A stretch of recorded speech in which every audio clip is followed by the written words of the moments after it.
ahead will be hard for the Terminator franchise, seeing how things have been going down ever since the first two movies from it.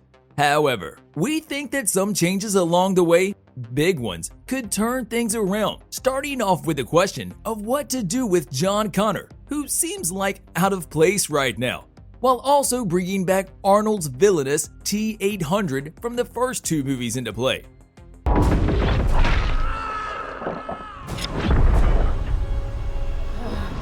The Terminator franchise has yet to be one of the weirdest ones and tumultuous ones from the genre, and with every next movie we just got even more confused and somewhat disappointed as to where the franchise has gotten over the last couple of years. The franchise has been indestructible, that is for sure. However, when we look at how things are standing right now, it seems like Paramount has finally vanquished this cybernetic threat once and for all. But without the happy ending of further sequels and adventures, the planned trilogy with Christian Bale in the role of Jon Connor failed due to the company's rights to the series filing for bankruptcy, and everything got scrapped. So the Terminator Genesis came into play, and that was supposed to serve as a soft reboot for the entire franchise, with the newly announced trilogy to include a TV series that would eventually tie in the messed up timeline set up by the Emilia Clarke-led Genesis. Now, yes, the movie did play with some fascinating ideas. However, the box office earnings of the movie weren't enough to warrant a future that could have run with that idea,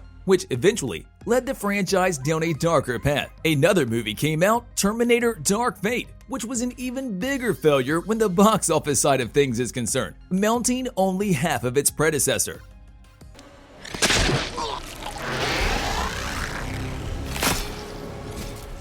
The movie itself had a lot going for it. We finally saw the reunion between Linda Hamilton's Sarah Connor and Arnold Schwarzenegger's T-800, after the two shared the same screen way back in Terminator II Judgment Day. The latest movie seemed to have ignored everything that has happened over the last 20 years, as it looked like a direct sequel to the second movie of the franchise, with this time around a different robotic threat at hand in the name of Legion, instead of the infamous Skynet. The movie itself looked decent enough to be a starter of something even greater than the robot-killing machines, but it failed to do so, which brings us to the next topic of the day.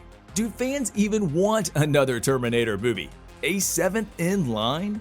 At this point, the seventh Terminator movie in the franchise could happen. However, recent failures seem like the fate of the franchise has been sealed, despite some wonderful ideas that the franchise could look into moving forward. There are so many stories to be told, and a lot of character exploration, as there is still so much to be shown from the franchise, and the only thing needed right now is possibly the right man for the job. One that would somehow find a way to clean the mess made over the last couple of years and start out fresh. A movie that will feel like a definitive new beginning and a start of something new, something borrowed, and with a close resemblance to what we have gotten used to.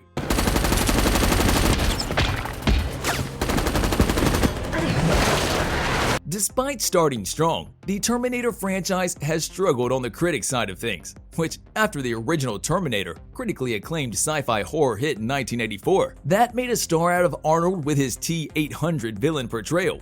Everything seems to have gone the wrong way. The essence of the movie could be seen in the thrill ride that pitted Sarah Connor against a robot hitman, with the sequel changing everything dramatically. And with that said, one other character who we have to mention is Jon Connor, who was never planned but became the face of the franchise after being created for the sole purpose to give reason to Arnold's T-800 to hunt Sarah in the first place. The humble origins of Jon did not mean that he had no potential either, which could be seen in the sequel, with Jon being one of the main characters in it, who would go on to evolve into the new hero of the franchise. However, not everything goes according to plan, and now the franchise has no idea what to do with him, or even how to use him, which was made clear in the mistakes of Terminator Salvation. The movie should have just cut Jon from the script, as the only thing that the character got was his downfall.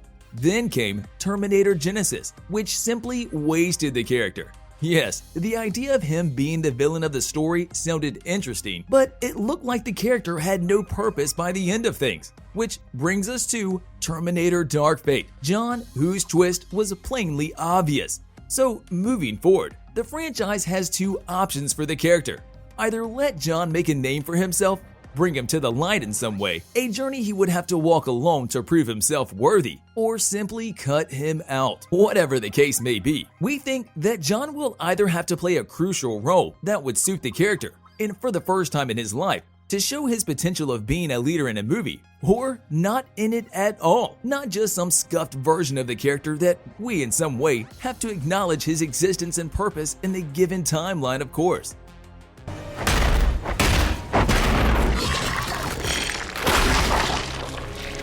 On the more interesting side of things, we have Arnold Schwarzenegger's perfect T-800.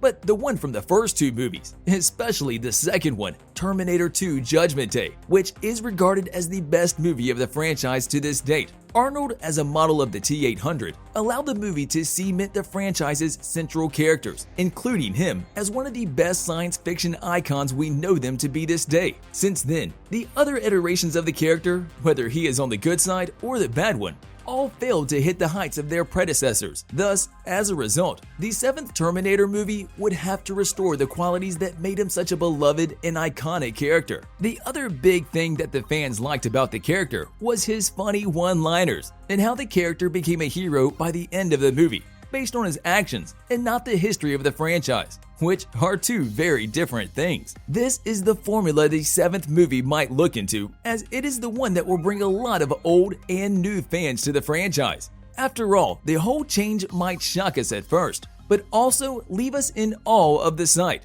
something we have not seen for quite a while now. This is probably how the franchise can reinstall the T-800's characteristics that we're used to in Terminator 2 Judgment Day for the good of the franchise, because we can all agree that the following movies lack that hardy and menacing side of things from the main characters. All in all, despite the box office flop of the Terminator Dark Fate movie, it took a step in the right direction of bringing back Linda Hamilton's Sarah Connor, who, with the reintroduction of Arnold's T-800, could pose as a great duo, despite the butchered version of the robot operating under the pseudonym Carl. The seventh Terminator movie has to go one step further and integrate the second movie's T-800 at all costs. There are no two ways about it. Unlocking the prime element that brought the franchise to its glory in the first place, hence getting a movie that would go on to be a rampant success and a start of something new.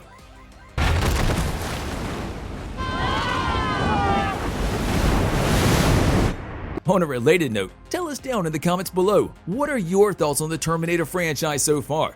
Which movie has been your favorite and why?